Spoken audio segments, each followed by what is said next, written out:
C'est rempli de joie et d'allégresse que nous sommes là ce matin encore à démarrer une autre journée à vivre sur la terre des hommes en votre compagnie. Mesdames et messieurs, bon matin, bonne humeur, bonne info meubleront notre parcours de 90 minutes qui ont déjà commencé avec cet égrenage de chapelet à l'entame de cette émission. Nous aurons donc à parcourir plusieurs arrêts qui assurément vous feront plaisir parce que voilà, nous sommes là tous les matins pour nous occuper de vous et il faut le remarquer, nous sommes les seuls à le faire. Donc restez en notre compagnie et bienvenue chez vous car nous sommes aussi chez nous, n'est-ce pas? Effectivement, très heureux de vous retrouver en la compagnie de cette radieuse femme ce matin qui est en pagne et qui démarre avec ce petit brin et ce petit coucou à la culture.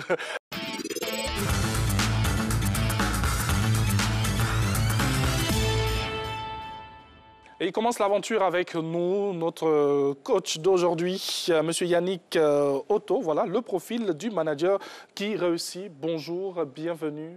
Bonjour Angeval. Bonne année. Bonjour Monsieur Otto. Merci, merci, mes vœux les meilleurs. Et puis naturellement, plein de bonnes choses à la Maison Bleue. Merci Tout beaucoup. à fait. Alors, Monsieur Yannick Otto, le profil du manager qui réussit. On va essayer de s'attarder comme ça sur des rôles, des nouveaux rôles de ces managers qui réussissent au XXIe siècle.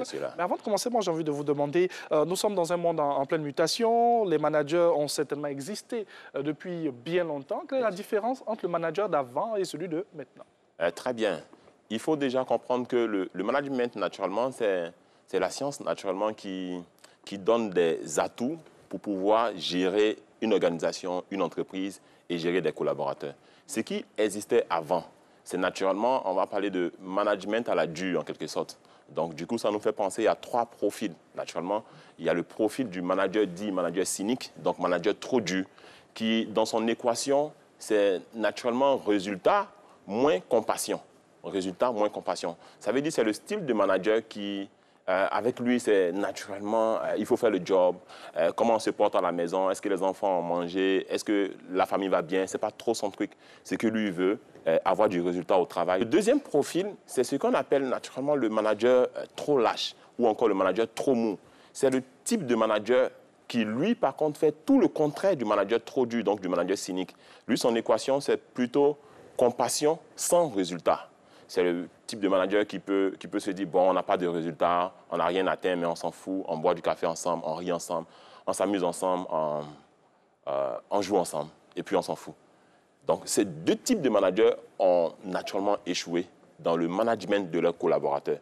D'où un nouveau manager qui est dit manager faible, qui fait l'alliance et la jonction des deux.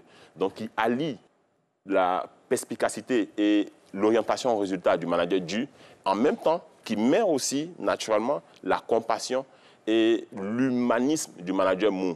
Donc lui, son équation, c'est résultat plus compassion. On aimerait savoir du retour de ce voyage dans le passé, qu'est-ce que c'est qu'un manager déjà? D'accord, très bien. Manager ou encore un manager, c'est planifier ce qu'on a fait, s'assurer qu'on a fait ce qu'on a planifié de faire, vérifier qu'on a bien fait ce qu'on a planifié de faire et s'inscrire dans une dynamique d'amélioration continue. Donc, cet individu-là qui a la charge d'une équipe, qui gère ses collaborateurs, qui gère une équipe, naturellement, c'est ça son job. Il doit planifier, il doit vérifier que ce qu'il a planifié est en train d'être fait et est en train d'être bien fait. Et il doit surtout emmener ses collaborateurs à s'inscrire dans une dynamique d'amélioration continue. Donc, du coup, naturellement, ça va faire appel à beaucoup plus de qualités que prévu. Il sera, par exemple, un excellent communicateur. Il devrait, par exemple, gérer les crises. Il devrait, par exemple, pouvoir communiquer en période de crise. Il pourra gérer naturellement les conflits. Il pourra naturellement exceller dans la planification et beaucoup de choses comme ça. Y a-t-il des risques d'égarement dans cette démarche? Bien sûr, il y a des risques et il y a des risques partout. Le risque, naturellement, que le manager court ici, c'est de basculer dans l'un ou l'autre des profils suscités tout à l'heure. Ça veut dire quoi? Ça veut dire, quand par exemple, il devient trop dur et il a une orientation uniquement vers le résultat, il peut avoir du résultat, mais ce qui se passe, c'est que la plupart des gens qu'il coach, la plupart des gens qu'il manage, peuvent faire les choses juste parce qu'il y a quelqu'un, juste parce que s'ils ne font pas, ils risquent gros. S'ils ne font pas, ils risquent d'être tapés là-dessus. Ça, c'est un risque. Par exemple, pour le manager aussi trop mou, donc pour le manager dit manager trop mou, donc manager lassiste, lui, par contre, le risque ici, c'est de perdre de vue les objectifs et surtout de ne pas arriver à atteindre les objectifs pour lesquels il a été payé et pour lesquels il a été recommandé. Du coup, j'ai envie de vous poser la question de savoir quelles sont les qualités d'un bon manager et pourquoi. Très bien. Alors, on avait déjà commencé naturellement par aborder la question. Il devrait être un leader, naturellement. Il devrait être un leader. Qui parle de leader ici parle naturellement de quelqu'un qui a la capacité de tirer les gens pour les envoyer quelque part. Quelqu'un qui a la capacité de pouvoir fédérer une équipe autour de lui vers un idéal commun. Quelqu'un qui est capable de pouvoir influencer positivement son équipe. Parce que naturellement, quand on est manager, les gens qui travaillent avec nous devraient pouvoir travailler avec nous, même si on n'avait pas la casquette de manager. Et c'est ça tout l'intérêt ici. Donc, un leader, il doit être également un excellent communicateur pour pouvoir gérer les situations de crise et de tension. Il devrait également, naturellement, avoir ce qu'on appelle l'intelligence émotionnelle. Donc, l'intelligence émotionnelle, c'est la capacité qu'il a de pouvoir gérer les situations complexes. La capacité qu'il a de pouvoir interpréter et réinterpréter toutes les situations, on va dire, à l'avantage de l'entreprise. Par exemple, il y a des gens qui viennent au travail et qui ont des défis. Des défis, quand je parle de défis, ils ont des problèmes au niveau de la famille, au niveau de beaucoup d'aspects. Le manager devrait pouvoir comprendre ça et pouvoir épauler naturellement ses collaborateurs. Donc, pour en rester à là, on va dire être un bon leader, être un excellent communicateur et pouvoir naturellement avoir ce qu'on appelle l'intelligence émotionnelle. Vous avez parlé de la famille il y a quelques instants. Est-ce que notre comportement ou même l'environnement immédiat n'influe pas sur notre manière de manager? Tout à fait. Tout à fait. C'est pourquoi il est recommandé aux managers de pouvoir prendre en compte la dimension, on va dire, socio-culturelle ou encore la dimension même familiale, n'est-ce pas, de l'individu. Rappelez-vous, comme le disait Gandhi, l'homme est un tout indivisible. Donc, celui qui vient au travail, c'est le même naturellement qui est à la maison, c'est le même naturellement qui est en dehors du travail et tout ça. Donc, s'il y a des aspects en dehors du travail qui le préoccupent, il ne pourra pas avoir du résultat au travail. Il ne pourra pas donner de son plein potentiel, tout simplement parce qu'il est, on va dire, il vit dans une atmosphère qui est plutôt surchargée et le manager devait pouvoir comprendre ça pour épauler ses collaborateurs. Alors, on est sur un regard assez généraliste du manager, mais notre sujet, c'est vraiment arrimé à la réussite. Le manager qui réussit, il devrait incarner quoi comme valeur et comme aptitude? Très bien. On va parler aujourd'hui de ce qu'on appelle les 4 rôles ou encore les 4 nouveaux rôles du manager qui réussit. En premier, il devrait être un ami. C'est quoi un ami? Un ami, c'est quelqu'un qui connaît vos peines et qui sait naturellement vos souffrances. Mais c'est quelqu'un naturellement qui partage effectivement vos moments de joie et vos moments effectivement de bonheur. C'est ça un manager. Donc quelqu'un qui... Un manager doit-il être intime à ses collaborateurs? Pas intime, mais... Faire la frontière du coup. Pas intime, mais naturellement, il devrait être, on va dire, sociable. Il y a quand même une barrière, n'est-ce pas? Sociable, pas forcément intime, mais sociable. Sociable s'entend ici par être un ami. Et un ami, naturellement, c'est quelqu'un qui connaît vos peines, qui vous regarde et qui sait naturellement que vous souffrez et qui est capable, soit dit en passant en deux tâches, vous donner une tape sur l'épaule et vous dire on est ensemble et on va porter ce coup-là ensemble. Donc, premier aspect... Sans être inquisiteur. Tout à fait. Premier aspect, être un ami. Deuxième aspect, donc deuxième rôle, être un formateur. Il devrait pouvoir transmettre les compétences qu'il a et les acquis qu'il a à ses collaborateurs. Souvent, quand nous coachons les managers, la plupart du temps, les gens sont mus par le risque de perdre un collaborateur qui est devenu trop compétent. Mais du coup, on leur pose la question de savoir, est-ce que vous voulez manager ou encore est-ce que vous voulez gérer une équipe de personnes qui sont médiocres ou passables? Ou bien est-ce que vous voulez naturellement coacher et manager une équipe de personnes qui sont excellentes avec le risque de pouvoir les perdre? La question ne se pose pas. Il faut les former. Un manager doit être un formateur. Même si les gens sont bien formés, ils vont partir, ils iront quand même avec l'idée derrière de ce que c'est ce type-là qui m'a formé. C'est grâce à lui que je suis ce que je suis. Donc, deuxième aspect, un formateur. Troisième aspect, donc, il devrait être un coach. C'est quoi un coach? Un coach, c'est quelqu'un qui est capable de prendre quelqu'un à zéro et de faire de lui un héros. C'est quelqu'un qui est capable d'accompagner, n'est-ce pas, une autre personne dans une dynamique d'amélioration continue. Souvenez-vous, on l'a dit tantôt. Donc, c'est quelqu'un qui est capable de pouvoir, avec l'appui, on va dire, social et toutes les techniques et toutes les compétences qu'il a, de prendre quelqu'un et de l'accompagner via un processus. ils devraient pouvoir le faire. Même s'ils sont 100 collaborateurs, 200 collaborateurs, ils devraient pouvoir naturellement user, on va dire, d'une sorte de petit groupe et former et coacher naturellement les têtes de liste pour que ces derniers-là puissent transmettre le savoir et la compétence et tout ce coaching-là qu'ils ont appris de leur big boss, au fait. La quatrième, nous en sommes à la quatrième. D'accord. Donc la quatrième, c'est être un mentor. Vous voyez, quand vous rentrez dans une organisation et que vous voyez par exemple un manager, quand vous essayez de comprendre son histoire, vous allez voir que c'est souvent quelqu'un qui est rentré au bas de l'échelle, qui a dû se battre et finit par décrocher naturellement un poste de manager et devenir cadre et devenir décideur, tout ça. Ses collaborateurs ont envie de lui ressembler. Ses collaborateurs ont envie, eux aussi, de faire le chemin. Mais ils ne connaissent pas forcément la route. Ils ne connaissent pas forcément la voie. Donc, naturellement, ce manager-là, son job, ça devrait être de montrer la voie à ses collaborateurs, tout en démystifiant ce chemin-là. Beaucoup de managers, par exemple, et ça on l'entend souvent, ne se cassent pas suffisamment la tête ou encore ne se décacassent pas suffisamment pour leurs collaborateurs. Et les collaborateurs en sont frustrés. À la pratique, M. Otto, ça donne quoi pour toutes ces 4 entités ou tous ces 4 rôles que devrait avoir un manager? À la pratique, ça donne OK, très bien. Prenons un cas de figure. Nous sommes dans une entreprise et nous constatons qu'il y a un manager qui n'arrive pas naturellement à avoir du résultat avec ses collaborateurs, naturellement. Si on prend le cadre, le premier, où il doit être un ami, il va commencer par appeler le collaborateur en question, essayer de voir qu'est-ce qu'il en est, comment ça se passe à la maison. Pourquoi pas même lui offrir, on va dire, l'opportunité d'un déjeuner en dehors du cadre du travail, par exemple. On n'a pas forcément le temps de nous étaler là-dessus, mais il y a par exemple ce qu'on appelle la méthode des 5 générosités constantes, par exemple, qui consiste à faire 5 bonnes choses à un collaborateur pour l'emmener à devenir redevable. Ou un peu. Par exemple, je sais qu'il se marie. Je lui offre, par exemple, le costume. Je sais qu'il se marie. Je lui offre, par exemple, un voyage à Assini ou encore au Maroc. Naturellement, vous lui offrez comme ça des petites gadgets, mais des choses qui pourraient le toucher et il pourrait naturellement apprécier cela. Donc ça, c'est dans la phase un ami. En tant que formateur, on va pratiquement lui partager des documents. On va l'emmener à s'inscrire, par exemple, dans des cours qu'on a suivis, par exemple. Bon, j'ai été peut-être à telle école ou bien à telle autre école. Je te fais une facilité. Tu pourras naturellement aller aussi te former autre. Vous voyez un peu? Donc, on va lui apporter, par exemple, une bourse d'études. On va peut-être voir avec l'administration, la direction, pour pouvoir faciliter ce genre de choses-là, pour qu'il puisse, en offre, continuer de se former et toutes ces choses-là, par exemple, en tant que formateur.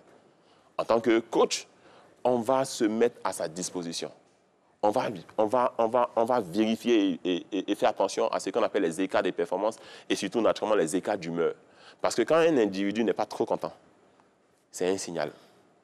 Quand il est trop stressé, c'est également un signal. On va vérifier ça pour voir en quelle mesure on peut vraiment être avec lui et l'épauler. Et naturellement, comme mentor, partout où on va aller avec lui. Alors, M. Yannick Otto, vous avez parlé d'un ami, d'un coach, d'un mentor. Et il y a forcément un lien entre tous ces, on va dire, tous ces mots. Est-ce que souvent on ne fait pas de confusion par rapport à tous ces mots-là? Non, pas vraiment, parce que on va dire quoi déjà, on va encore retracer les frontières. Un ami, ici, c'est la dimension humaine. C'est la dimension sociale. C'est montrer à l'individu que nous sommes avec lui dans ses peines, tout comme dans ses moments de joie, n'est-ce pas? Un formateur, c'est un enseignant. C'est quelqu'un qui transmet son savoir, qui aide quelqu'un, n'est-ce pas, à acquérir des compétences. Un coach, c'est quelqu'un qui prend quelqu'un et qui l'envoie via un processus de questionnement, via un processus naturellement qui est technique, qui l'envoie à pouvoir se surpasser, se dépasser. Vous voyez un peu? Et un mentor, c'est quelqu'un qui a déjà réussi quelque chose et qui connaît le secret et qui peut nous envoyer là. Donc, il connaît le chemin, il a fait le chemin, il peut nous conduire au chemin.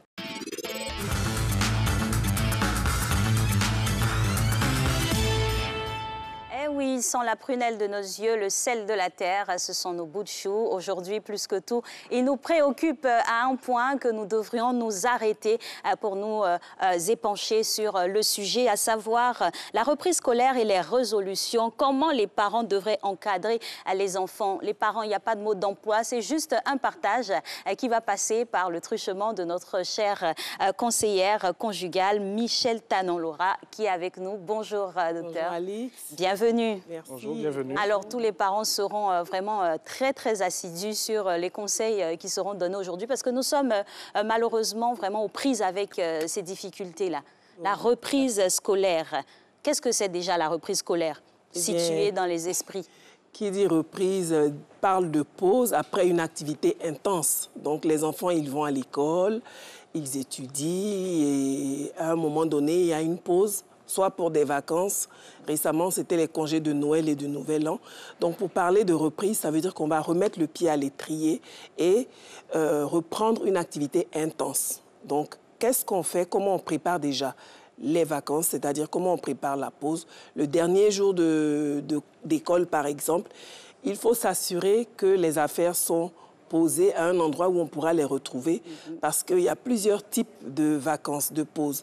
Il y a des parents pour qui les vacances, c'est une pause intégrale. L'enfant ne passe même pas devant son cartable. Et il y a des parents qui maintiennent un enseignement ou des études même pendant les congés. Donc, c'est vraiment au choix. Mais il faut s'assurer que la pause est bien préparée pour que la reprise puisse se faire correctement. Parce que si le dernier jour d'école, par exemple, les enfants laissent leurs affaires traîner, ils ne savent pas où ils les ont rangées, et bien entendu, au moment de la reprise, ça va être le branle-bas de combat pour retrouver la trousse, retrouver le classeur, le cartable, les chaussures et parfois même les vêtements d'école. Alors, avant de venir aux résolutions, on va rester un peu sur ce que vous dites, c'est tellement intéressant. Il y a eu des dépenses, les congés, la célébration du Nouvel An et tous les différents réveillons. Restons sur les dispositions à prendre même pour tout parent en début d'année calendaire 2021 là, et avant la reprise. Toutes les dispositions à prendre, il y a de petites habitudes à avoir encore. On peut rester là-dessus. Bien sûr. Ce qu'il faut faire, c'est que les parents doivent communiquer avec les enfants sur le protocole qu'ils mettent en place. Parce que si, en tant que parent, je décide de mettre une organisation en place et que les enfants ne sont pas informés, ils ne pourront pas collaborer. Donc, le préalable, c'est de communiquer sur le protocole mis en place, le dispositif. Qu'est-ce que nous allons faire? Comment nous allons le faire? Et avec qui nous allons le faire? Parce que bien souvent, des parents font intervenir des tierces personnes pour prendre en charge l'éducation et la scolarité des enfants. On a en l'occurrence les maîtres de maison qui sont pléthores. Et comment on évalue les aptitudes et les compétences de ces derniers, c'est un élément très important parce que beaucoup de parents travaillent et ils sont complètement déconnectés du programme scolaire des enfants. Même l'emploi du temps, très peu de parents connaissent l'emploi du temps de leurs enfants. Donc il faut que le parent soit au courant de ce que l'enfant fait, à quel moment il doit le faire pour pouvoir proposer une méthodologie pour l'accompagner. Alors, docteur, vous avez parlé en amont d'une préparation préalable et de la définition de la reprise. C'est clair qu'il y a eu un démarrage, une pause et on va reprendre. Alors, pour rester sur la préparation de la reprise, en amont, vous avez parlé de vacances intégrales, de vacances avec des exercices et de vacances, on va dire, mixtes. Comment cela se décline concrètement pour des parents en fonction de ces profils-là? Comment programmer après les enfants? Très bien. Personnellement, moi, je pense que le repos fait partie du travail. La pause s'impose. Donc, si on a travaillé, il est normal qu'on puisse se poser, se recréer. Et cela va nous faire pencher plutôt vers les vacances intégrales, vers la pause intégrale où on n'est plus dans les études.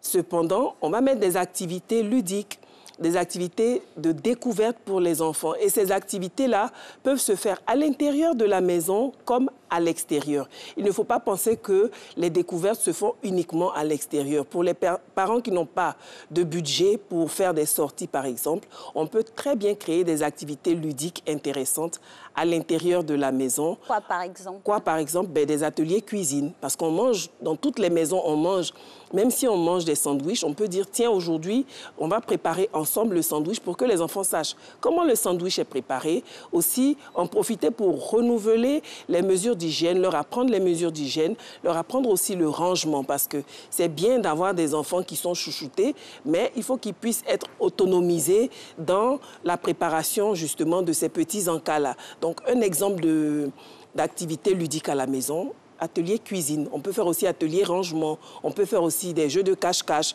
Ça dépend de l'âge des enfants. Mais il y a beaucoup plus de choses qu'on le pense à faire à l'intérieur de nos maisons.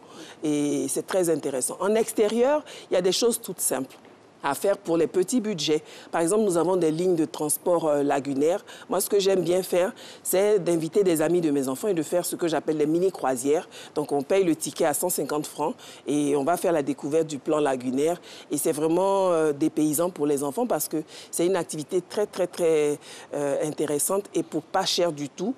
Ou alors, on peut juste décider de faire des découvertes des arbres, des espèces, de tout ce qu'il y a. Ou alors parler du civisme, de la propreté de la ville, faire des petits concours comme ça. Il y a même une amie qui fait question pour un champion, mais avec des questions sur la religion avec ses enfants. Donc, il y a beaucoup, beaucoup d'activités à faire et à imaginer surtout. Il faut faire jouer l'imagination des parents. Et pour des préparations avec Exo? Ben, avec les exercices, justement, déjà, dès qu'on est en congé, il faut prendre connaissance du cahier de texte de l'enfant. Toutes les écoles, malheureusement, ne savent pas utiliser le cahier de texte, mais faire le point. Quels sont les exercices que les enfants ont à faire et planifier. Si on est parti pour les vacances intégrales, ça ne veut pas dire que les enfants retourneront à l'école sans avoir fait leurs devoirs. Au contraire, ils auront leurs vacances intégrales et une période pour amorcer la reprise. Et pendant cette période-là, on va faire tous les exercices, soit matin, soir ou alors le matin, mais prévoir un moment pour que l'enfant arrive à l'école, les exercices faits. C'est très important. Le fait de faire des vacances intégrales ne veut pas dire que l'enfant ne va pas faire ses devoirs. Il faut que ce soit clair dans les esprits. OK, alors vous parlez aux parents. Merci en tout cas pour tous ces conseils-là que vous donnez à l'heure où on a des enfants qui sont tellement fatigués parce qu'ils ont trop joué pendant les fêtes et ils veulent qu'on prolonge la reprise scolaire. Qu'est-ce que vous pouvez dire quand même à tous ces jeunes élèves qui nous suivent en ce moment? Parce qu'il faut aussi parler souvent aussi aux enfants. Oui, mais aux jeunes, je dirais que l'apprentissage qu'ils sont en train de faire, c'est pour eux, c'est pas pour nous.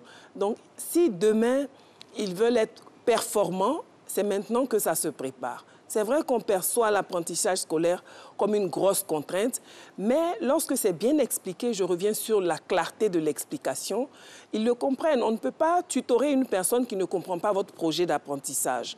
Donc, la clarté des explications est déterminante pour la façon dont les jeunes vont recevoir les propositions de formation ou d'accompagnement que les adultes leur font. Et cela rentre dans la ligne droite de la programmation, même à la reprise. Tout à fait. Comment elle se fait?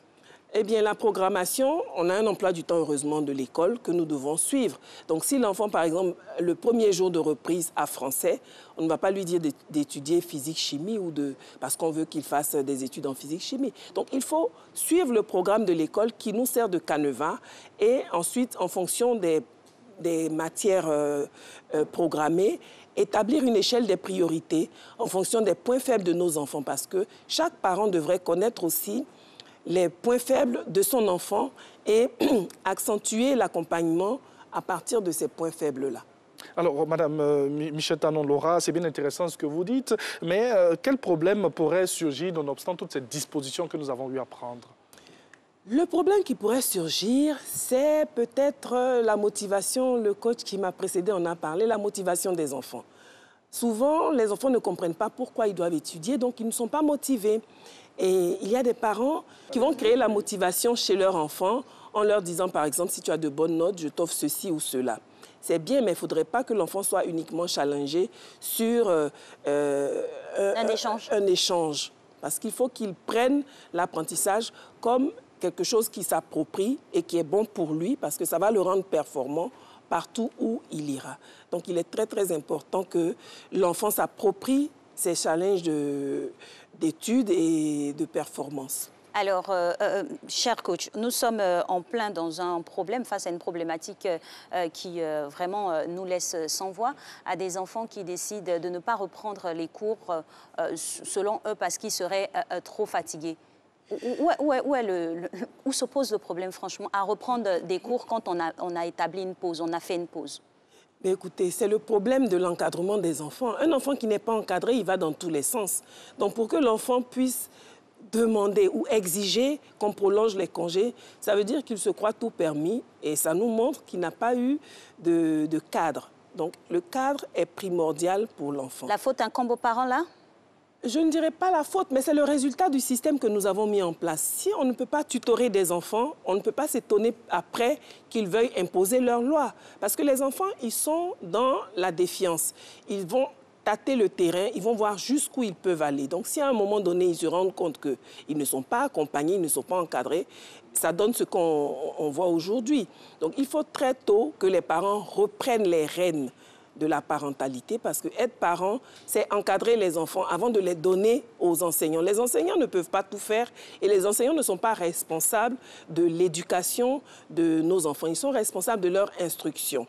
C'est deux choses différentes. Donc, les enseignants vont instruire les enfants et les parents doivent les éduquer. Donc, un enfant qui est bien éduqué, c'est un enfant à qui on a expliqué, on a appris qu'il y a des règles. Et les enfants doivent accompagner, respecter les règles. Par exemple, hier, j'ai fait couper les cheveux à mon fils parce que le professeur de mathématiques lui a demandé. Moi, ça ne me dérangeait pas que l'enfant il ait des cheveux longs, mais le professeur lui a dit « tu coupes les cheveux parce que je trouve que ça ne fait pas beau ». Donc, pour respecter ce que le professeur a dit, à l'encontre, moi, ma volonté, j'ai fait couper les cheveux à l'enfant en lui expliquant que ce sont les règles. Pédagogie. Oui. Ce sont les règles. Qu'est-ce qu'il y a à faire pour resserrer l'étau autour des enfants? Ce qu'il y a à faire, c'est de mettre en place un dispositif efficace. Déjà, dans le casting des maîtres de maison, il y a des éléments qu'on peut utiliser pour les évaluer. Un maître de maison qui vient enseigner votre enfant et qui dit « je l'ai dit, je les ai dit », et lui, là. C'est déjà éliminatoire. Donc, même si c'est un maître qui vient enseigner les maths et les physiques, il doit correctement s'exprimer. Il doit être ponctuel. Il doit aussi avoir des aptitudes pour parler aux enfants. Vous voyez un maître de maison qui vient, qui est intimidé par les enfants, qui est impressionné, qui a peur des enfants, mais il ne peut pas les encadrer parce qu'il n'a pas de crédibilité. On ne demande pas non plus que le maître de maison soit tyrannique. Il y a des maîtres de maison qui se permettent de frapper, de fouetter les enfants parce que, selon eux, dans leur éducation, on les a fouettés, ils n'en sont pas morts. Non, le rôle du maître de maison n'est pas d'éduquer les enfants. De traumatiser les enfants. Encore moins de les éduquer, mais de faire du renforcement pour les cours qu'ils n'auraient pas bien compris.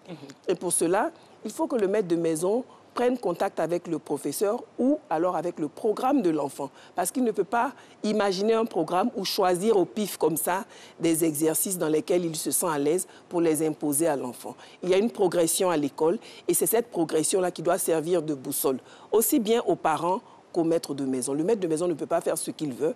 Il fait du renforcement par rapport à l'évolution du programme de l'école. Alors, je sais qu'il y a des parents à la maison qui sont très heureux parce que ce Vadbekoum que vous êtes en train de nous donner aujourd'hui demeure une véritable recette magique pour pouvoir encadrer nos enfants. On prend des résolutions, ces résolutions doivent être fermes. Bien sûr, ces résolutions doivent être fermes, mais surtout, elles doivent être accompagnées des bonnes attitudes. Il y a des parents qui disent aux enfants, allez étudier. Et pendant que l'enfant étudie, la maman regarde son novelas ou le papa est sur son téléphone à côté de l'enfant. Mais dans le champ cognitif de l'enfant, il voit du coin de l'œil papa qui a les pieds sur la table, et qui est en train de surfer, maman qui est en train de regarder la télé. Ça le distrait. Donc, il faut créer un cadre pour que l'enfant puisse se sentir vraiment à l'aise pour étudier.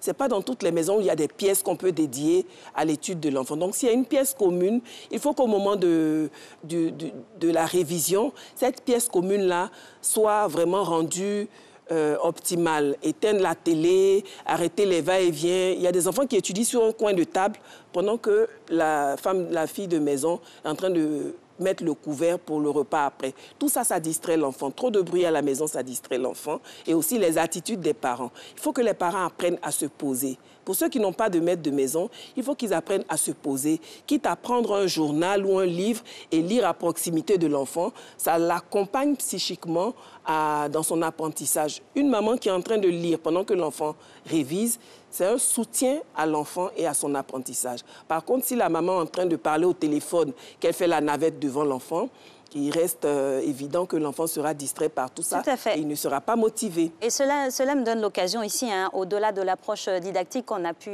ici énumérer avec les aides et soutiens scolaires, on est en flagrance constatation de perte de valeur et de repères. Donc il y a une transmission aussi à faire à ce niveau-là, un réglage même en amont. Bien sûr, le réglage, c'est justement déjà d'établir des règles, des normes, de les faire connaître et de veiller à leur exécution. Si on a établi des règles, on dit par exemple, vous étudiez 1 heure par soir, ben, le parent, il doit vérifier que les enfants ont étudié. On vérifie comment? On ne demande pas, est-ce que tu as étudié? Oui, maman, c'est fait. Bon, ok, non. Il faut demander à voir les cahiers des enfants. Il faut lire les cahiers et ne pas hésiter à recorriger les cahiers parce que le maître ou le professeur, il a 30 à 40 élèves. Donc, il ne va pas lire avec la même minutie. Et le parent est responsable de lire et attirer l'attention sur les fautes qui auraient échappé au professeur ou qui auraient échappé à l'enfant lui-même. Il y a la maman qui est là ou qui est à la maison, qui n'a pas forcément eu d'instruction. Quel modèle elle peut appliquer pour pouvoir suivre quand même l'évolution de son enfant? C'est une très bonne question. La maman non alphabétisée, elle peut déjà collaborer en créant un cadre. Dire aux autres, taisez-vous, votre frère étudie, arrêtez la télévision, arrêtez les bruits. Ça, elle peut le faire parce qu'il faut que le cadre soit posé. Elle ne va pas jusqu'à lire les leçons ou corriger, elle ne pourra pas le faire. Par contre, elle peut collaborer dans la mesure de ses compétences, c'est-à-dire veiller au calme dans la maison et veiller aussi aux résultats. Même si elle ne sait pas lire, à la fin du trimestre, elle aura les notes de son enfant. Elle pourra demander au maître de l'école ou au professeur si les notes sont correctes et mettre en contact le professeur et le répétiteur éventuellement pour que les deux puissent, en collaborant, aider l'enfant qui a les parents non alphabétisés. Okay. Merci beaucoup, Madame Michèle Tanon-Laura. Docteur Michèle Tanon-Laura, elle est conseillère conjugale. Avec elle, on a parlé de 2021, reprise scolaire et résolution. On espère que vous avez appris beaucoup. Nous aussi, on a appris beaucoup et surtout, quelle démarche à avoir avec nos enfants chez nous à la maison. Nous allons terminer cette émission. On a été très heureux d'avoir été en votre compagnie, Alix. Tout à fait. Et on renouvelle encore notre joie à vous partager déjà demain, jeudi, pour le 4e numéro de votre matinale. À demain.